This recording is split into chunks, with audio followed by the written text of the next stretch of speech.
तर फ्रेंड्स, तर बऱ्याचदा मी जेव्हा स्लीव्हची डिझाईन तुमच्यासोबत शेअर करते त्याच्यावरती बऱ्याच जणींचं म्हणणं असतं की डिटेलमध्ये आम्हाला व्यवस्थित समजून सांगा की बाहीची कटिंग आणि स्टिचिंग कशी केलेली आहे। तर इथे मी अगोदर तुम्हाला माप घेऊन दाखवते। तर इथे माप जे आहेत ते मी सगळे दाखवलेले आहेत, तुम्ही व्यवस्थित लक्ष देऊन बघा कुठे किती माप घेतले। तर पूर्ण कपड्याची उंची मी घेतलेली आहे 16 आणि रुंदी घेतलेली आहे 8। तर तयार बाहीचे जे माप आहे ते आहे 11। तर तुमची तयार बाहीची जी माप आहेत ती तुम्ही बाहीवरती टाकून घ्या आणि आता वरचा जो एक्स्ट्रा कपडा आहे तिथे तयार बाहीची जी रुंदी आहे त्याच्या निम्म्यावरती खून करून घ्यायची आहे आणि असा स्क्वेअर डब्बा करायचा आहे।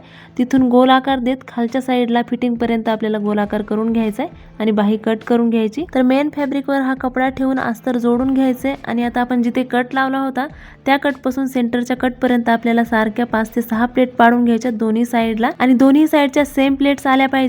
तर बघू शकता तुम्ही अशा पद्धतीचा काही पफ तयार होईल आणि याच्या अगोदर टाकलेली दुसऱ्या स्लीव्हची डिझाईन ती पण लवकरच व्हिडिओ येणार आहे। व्हिडिओला लाईक करा, शेअर करा, चॅनलवर नवीन असेल तर चॅनलला